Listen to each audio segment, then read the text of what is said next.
जब बुरा वक्त आता है तो चारों तरफ से आता है। सोचिए, कहाँ बीजेपी 400 पार का नारा दे रही थी और 240 पर सरकार चला रही है, लेकिन यूपी में अभी भी लगभग 35 सीटें जो हैं वो बीजेपी के पास है। अब सोचिए, 240 वाली सरकार में से अगर 20 सीटें और घटा दीजिए तो सरकार की क्या हालत होगी। बिहार में भी उनके पास लगभग 30 सीटें हैं। अगर बिहार से भी 20 सीटें घटा दीजिए तो सरकार गई, लेकिन ये होता हुआ दिख रहा है। जी हाँ, नमस्कार, मैं शंभू कुमार सिंह और आप देख रहे हैं नेशनल दस्तक। ऑपरेशन सिंदूर भी बीजेपी को शायद ही बिहार में बचा पाएगी। किस तरह से दलित, पिछड़े, किसान, आदिवासी, अल्पसंख्यक नाराज हुए हैं, इसका आप अंदाजा नहीं लगा सकते हैं। वो तो गनीमत है कि बहुजन लीडरशिप वाली पार्टियां जो है वो गठबंधन में हैं, इसलिए बीजेपी 240 तक पहुंच गई।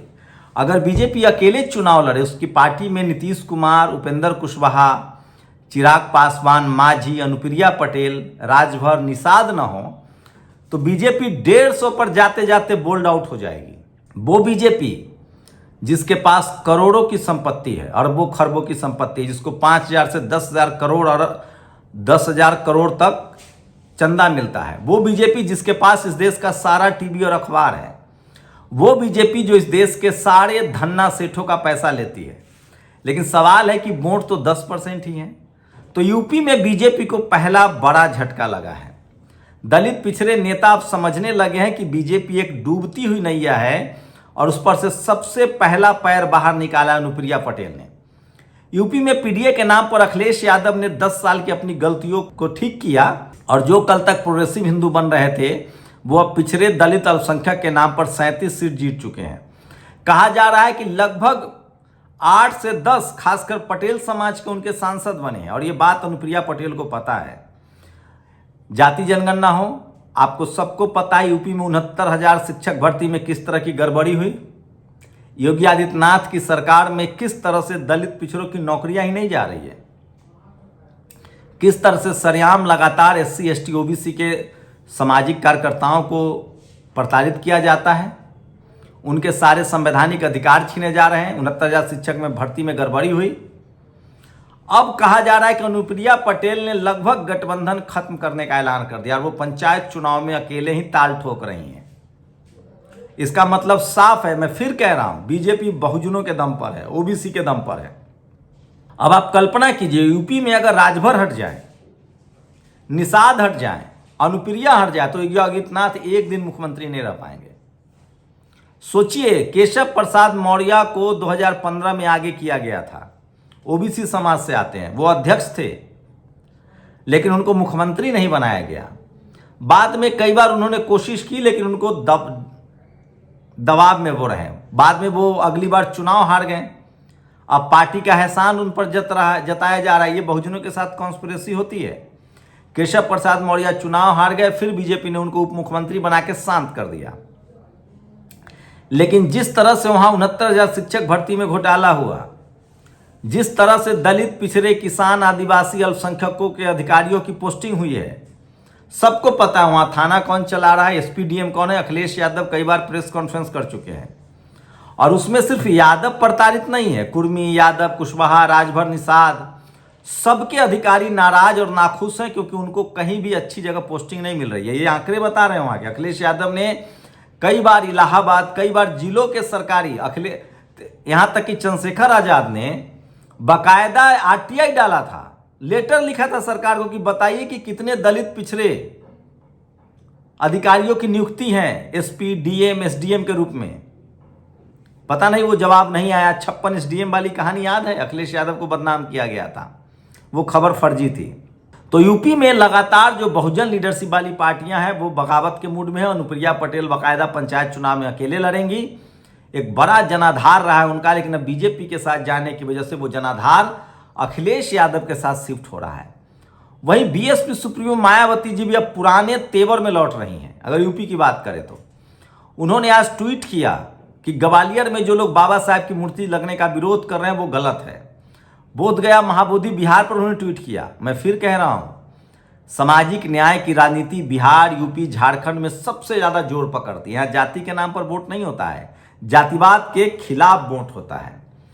तो लगातार बीजेपी की हालत पतली हो रही है। अभी तो उन्होंने 40-43 सीटें गंवाई हैं।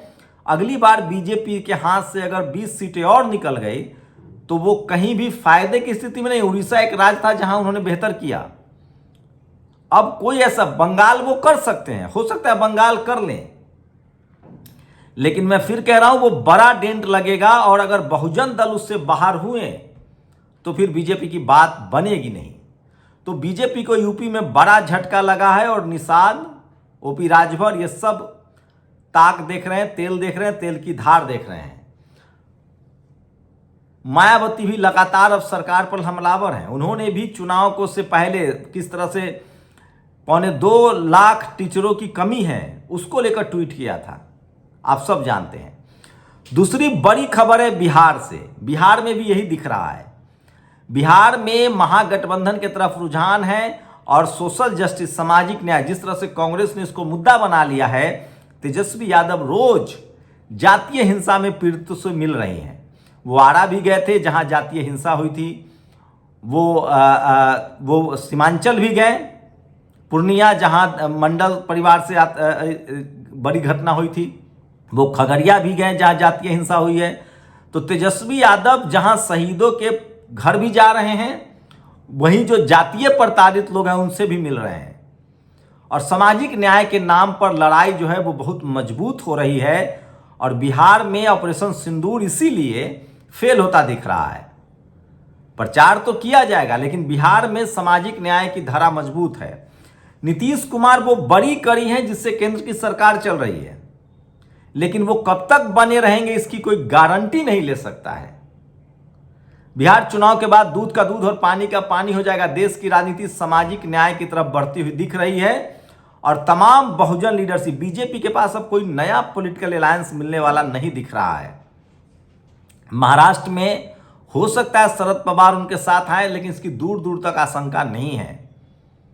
तो क्या बीजेपी अपने जो एकदम एक्सट्रीम था उसको करके, क्योंकि धर्म की राजनीति अब लगभग खत्म होने की तरफ है, क्योंकि सामाजिक न्याय, नौकरी एक बड़ा मुद्दा बन गया है। दूसरी बड़ी खबर है, जिस तरह से ये तस्वीरें देखिए, बाबा साहब की मूर्ति ग्वालियर में लगाने का मुद्दा बड़ा होता जा रहा है। भीम आर्मी के आज जो प्रदेश अध्यक्ष हैं उन पर मुरैना में हमले की कोशिश की गई है, उसके बाद भी वो लगातार डटे हुए हैं। सोचिए, हाईकोर्ट जज के एडवाइस के बाद भी मूर्ति नहीं लगने देंगे। इसको मायावती जी ने बड़ा मुद्दा बनाया है और ये मुद्दा फिर से बड़ा हो रहा है। वहीं तीसरी सबसे बड़ी खबर है बोधगया को लेकर। बोधगया का आंदोलन अभी भी लगातार जारी है। जुलाई में 29 जुलाई को सुप्रीम कोर्ट में सुनवाई होनी है। इससे पहले बीएसपी सुप्रीमो मायावती ने भी स्टैंड लिया था, उन्होंने अपने सांसद साहब को भी भेजा था। तो ये भी मुद्दा बड़ा बनता जा रहा है और इस पर कोई चुप नहीं है। लेकिन बिहार में ऑपरेशन सिंदूर, जिस तरह से प्रधानमंत्री ने ऑपरेशन सिंदूर को भुनाया है, उसको लेकर बहस तेज हो रही है और लोगों को लगता है कि बिहार में जिस तरह से जाति जनगणना का मुद्दा है, नौकरी का मुद्दा है, ये बड़ा मुद्दा है और पूरे देश में SC ST OBC के लोग लगातार जागरूक हो रहे हैं। और तेजस्वी यादव ने अब कमर कस लिया और वो लगातार शोषित, वंचित, पीड़ित परिवारों से मिल रहे हैं। सुबह शाम वो लगातार दौरा कर रहे हैं। और बीजेपी के पास अभी भी, मैं फिर कह रहा हूं, बीजेपी के पास अगर सवर्ण दलों का गठबंधन है, लेकिन बहुजन दल अगर उससे निकल जाए तो बीजेपी 150 सीट जीतने की स्थिति में नहीं है। लेकिन सोचिए, राहुल गांधी के लिए संभावनाओं के द्वार खुल रहे हैं। अगर राहुल गांधी के पास 100 सीटें हैं, अगर वो 50 और स्कोर कर लेते हैं यूपी से, बिहार से, झारखंड से मिलाकर, उनके पास उड़ीसा में भी स्पेस है, छत्तीसगढ़ में स्पेस है, राजस्थान में स्पेस है, मध्य प्रदेश में स्पेस है। और अगर वो बहुजन दल सामाजिक न्याय के मुद्दे पर बहुजन नेताओं को आगे बढ़ाते हैं अपनी पार्टी में, तो अगर 150 से 150 भी स्कोर कर लेते हैं तो उनके पास गठबंधन, क्योंकि बीएसपी, समाजवादी पार्टी, आरजेडी, ये सब कभी भी बीजेपी के साथ तो नहीं जाएगी। तो राजनीति रूप से लोग मजबूत हो रहे हैं और सामाजिक न्याय की राजनीति मजबूत हो रही है। धर्म की राजनीति अब अपने ढलान पर है और ऑपरेशन सिंदूर शायद ही बिहार में चल पाए। तो ये आज की बड़ी खबर थी। बीजेपी को बड़ा झटका लगता हुआ दिख रहा है। यूपी में अनुप्रिया पटेल ने बीजेपी से किनारा कर लिया और वो पंचायत चुनाव में अकेले दमखम दिखा सकती हैं। ये बड़ी खबर है। तो क्या एक पॉलिसी भी हो सकती है, क्योंकि पिछली बार खासकर ओबीसी समाज में, कुर्मी समाज, कुशवाहा समाज ने बीजेपी को बड़ा डेंट दिया था। तो क्या बीजेपी की ये कोशिश है कि कुर्मी समाज को सपा को वोट न देकर वो अनुप्रिया को वोट दे? ये भी पॉलिसी हो सकती है कि अगर अनुप्रिया अलग चुनाव लड़ती हैं तो उनका समाज उनके साथ जाए, कुर्मी कुशवाहा अगर उनसे अलग उनके साथ जाता है तो समाजवादी पार्टी कमजोर होगी और बीजेपी मजबूती से और चुनाव जीत सकती है। ये भी पॉलिसी हो सकती है। लेकिन अब जनता समझदार हो गई। बीजेपी की कोशिश है कि जो मेरे साथ गठबंधन में नहीं है वो अकेले लड़े ताकि वो वोट विपक्ष के गठबंधन को ना जाए। ये भी पॉलिसी हो सकती है। देखते हैं आगे वाले समय में पता चल जाएगा।